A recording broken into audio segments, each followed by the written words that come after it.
Okay.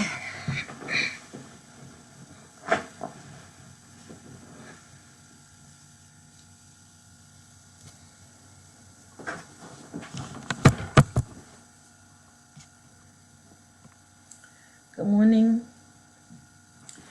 Good morning, everybody. Good morning. Good morning. Okay, I see a couple people joining me. Good morning, Miss Liliana. Good morning, Ashley. How you doing, Ash, and your beautiful family?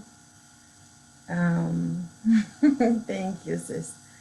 Um, so yeah, I'm gonna take 30 more seconds and try to invite some people to join us. Good morning, good morning. Thanks for the love, thanks for the love, my fellow social worker.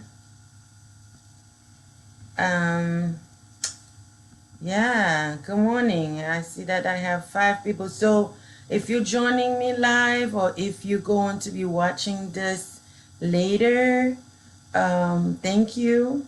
And I'm asking you even now to do me a favor and share this experience. Let's all have this experience together. Um, I'm going to share a couple tips I believe would be helpful. Let's just put it this way. Um, many of you probably won't go see a therapist right now. You won't go sit on the couch, on somebody else's couch, but you could sit on your couch and talk to me.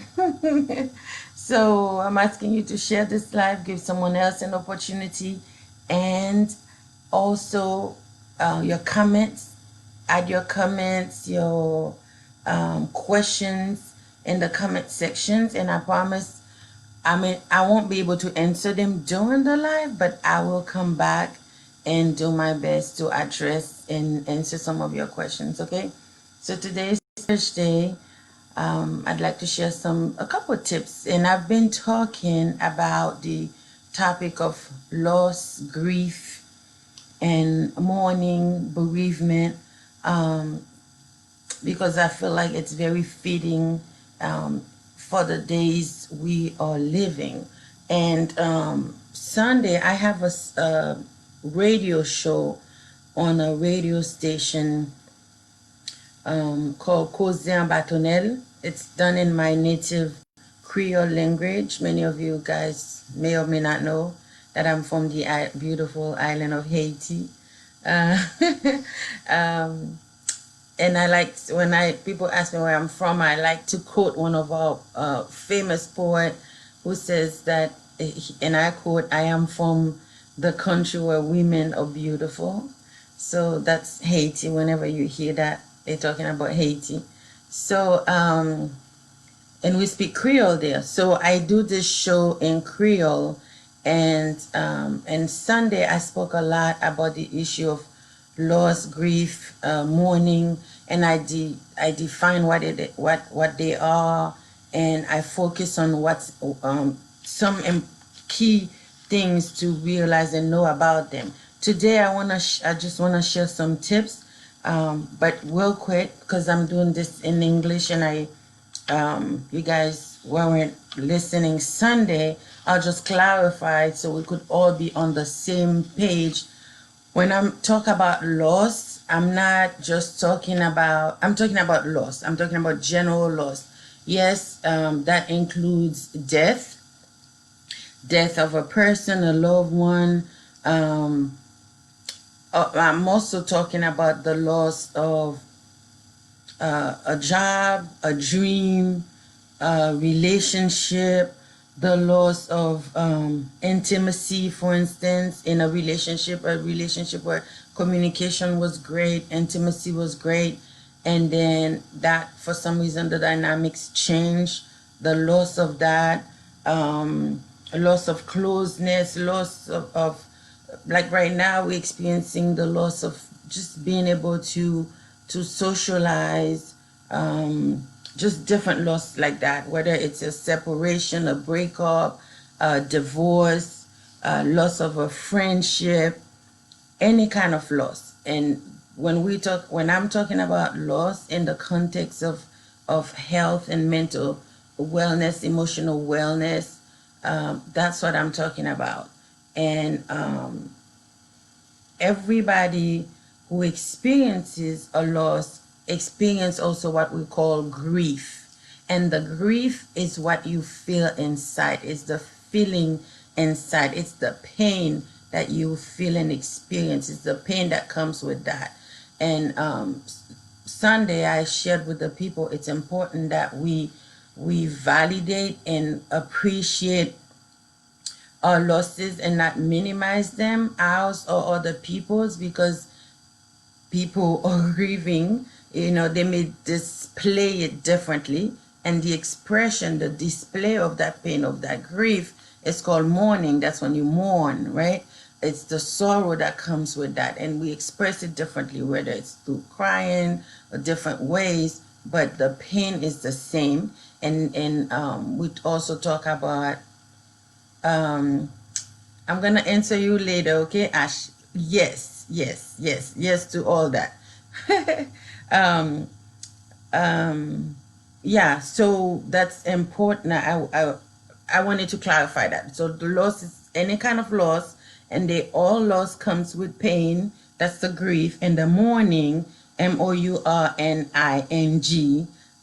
is the way we express that. So I'm not going into what's important about that to know, but this is the tip I wanted to share for today.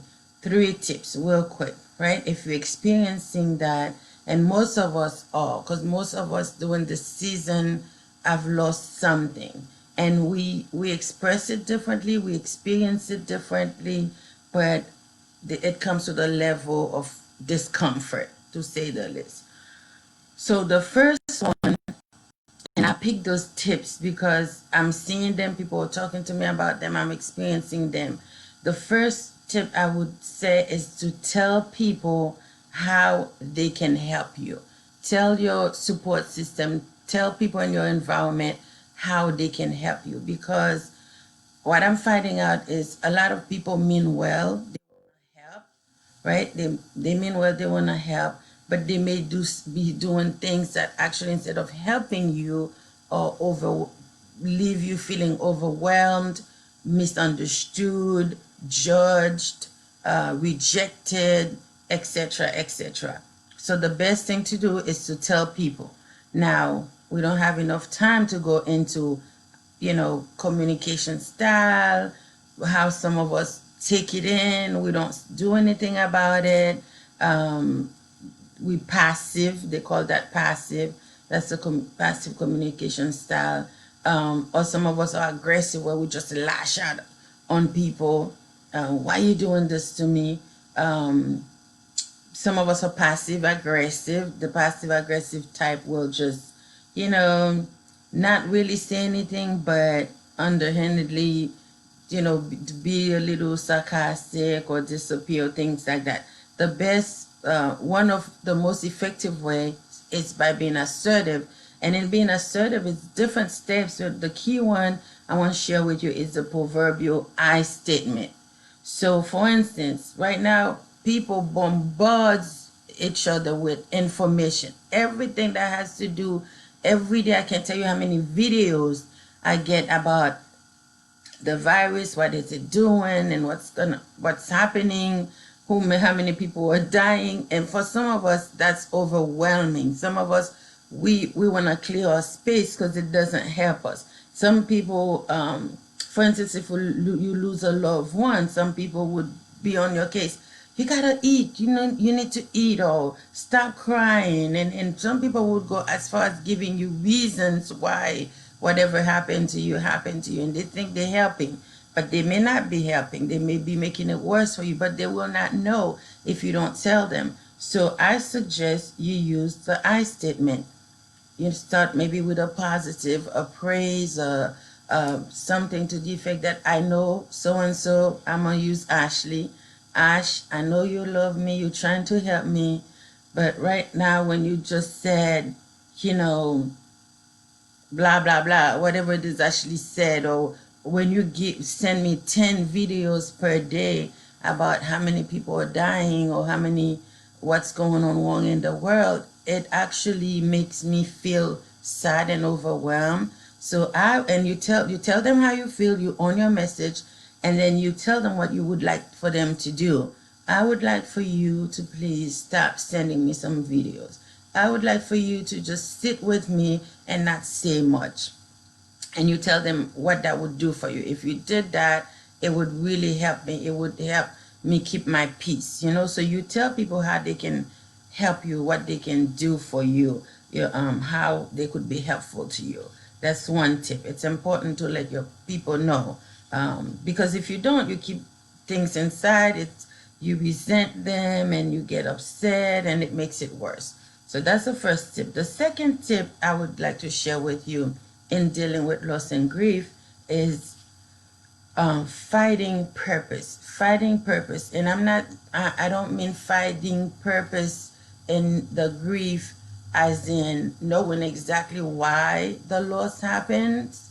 I mean, when I say fighting purpose, it's more like fighting a reason to keep moving forward. The goal is to keep moving forward. Thank you for the like. I can't see who it is, but your goal is to keep moving forward. Your goal is to wake up the next morning, or to make it through the next hour or the next minute. And I don't have time to go into the stages of grief. That's not what this life is about. But the goal is to keep moving forward. So when I say find purpose, for instance, it could be fighting something that could keep your mind occupied, fighting a way to connect with the people you're missing right now that are not, maybe who moved away, you're grieving. That's another type of lost friends who move away, friends we cannot see anymore. So fighting purpose could be fighting a way to stay connected with them, finding a way to honor the memory of this person you lost through death. So for instance, I'll give a couple examples that people shared with me this week. There's a church in Marietta, Georgia, OBT, Open Bible Tabernacle, and I was following their service, and then one thing the pastor did, he had the church members send videos of their families, and what they saying, hello, we miss you, or sharing things with each other, and the pastor posted that on their website, and they're able to see each other. I thought, wow, what a great way to stay connected, and a great way to find purpose and do something meaningful about the loss. They find a way to stay connected. I had someone else share with me, they're working on painting. They're painting their house and decorating and changing things around. So finding purpose in that, learning something, doing something, and sometimes finding purpose would just be breathing, like, reminding yourself to breathe. Just taking a minute to breathe is a way of coping that could be helpful. So first tip is to tell people how they can be helpful to you. What are they doing that's helpful? You describe that, and you use I statement by owning your message instead of blaming or lashing out or not saying anything at all.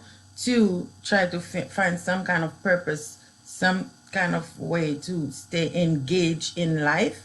And three, the third tip I'd like to share with you is to give yourself time and space.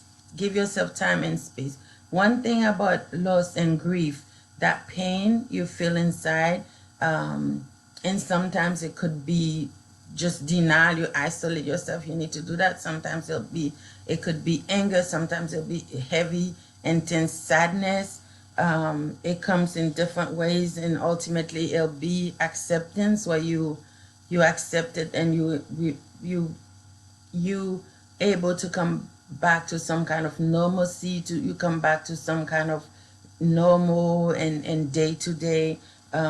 in your life, but it's important that you give yourself time, knowing that there's no set time limit in terms of, you know, when you feel what you feel. You may think, oh, I'm fine now, and then all of a sudden, out of nowhere, you know, you think of a memory, you think of something you would want to do, you can't do, and it hurts you all over again. I know, when I'll use a personal example, when this thing first got started, we've been inside this house for a month now. Our kids been out of school, but I was scared to hug my kids because I had been working and I didn't know what was, you know, what I might or might not have, you know, caught. So, but I have a little girl who's a hugger, like she loves to hug, and one day actually it got teary because I so, you know, I wanted to hug her, and just the fact that I'm thinking, okay, if I'm hugging this child right now, am I doing something? You know, am I hurting her? So you may find yourself experiencing things like that. So giving yourself time in the sense that you're not hard on yourself. You give yourself the time and the permission to acknowledge that I am going through this. I feel this loss. I miss going to work. I miss financial loss. You know, I don't have money. Money's not coming as much as it normally would. Just whatever it is, you give yourself space and time. If you don't feel like being on the phone, you don't feel like participating in every Zoom parties, it's okay to do that. So that's what I had for today. That's what I wanted to share with you guys. So again, I don't even know if I said that at the beginning, but my name is Tamara Noel.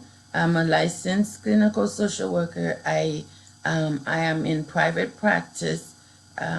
Just helping, what I do is help people just really embracing their story, stepping into their powers, their destiny, deal, you know, with life issues that tend to set them back, and just really coming together and just focusing on taking care of their soul, taking care of their emotions, their mindset, their decisions making, their just actions and relationships and things like that. So if, like I said, please share this video. Also post your comments, your questions under the live for me if you're watching later. Let somebody else see this, and I'll come back to answer your questions later. And yeah, my website is www.yourwisdomsolutions.com. You could go there to learn more, book an appointment. Ashley had asked me, am I doing telehealth? Yes. Am I taking new referrals? Yes. So send me a message. However you feel like I can help you, please don't hesitate to contact me, okay? And again, I can do this in English, I can do this in Creole, I can do this in French. If you know anybody anywhere really in the world who could benefit from reaching out to me, touching base, working with me, please feel free to share that, okay? God bless you guys. Stay strong, stay safe. Okay, bye-bye.